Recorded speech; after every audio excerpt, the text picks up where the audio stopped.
Bugün tarih 9 Mayıs 2020, günlerden cumartesi.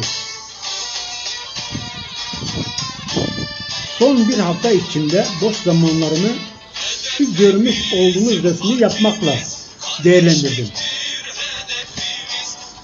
Resim henüz bitmiş değil. Resmi tamamlayabilmem için en az bir hafta daha çalışmam gerekiyor.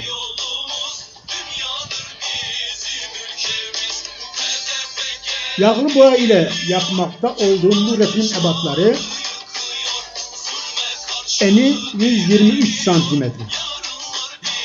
Boyu ise 237 santimetredir.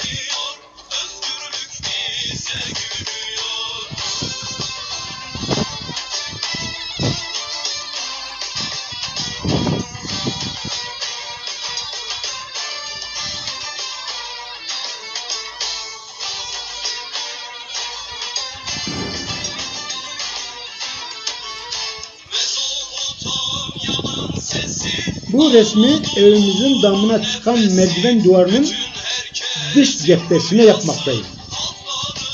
Şimdiye kadar duvarlara bu resimden çok daha büyük resimler yaptım.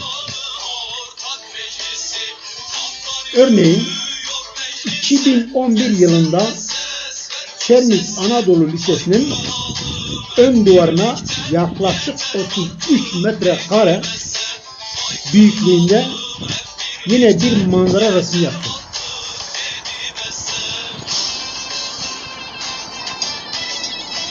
Ayrıca yine birkaç iş yerine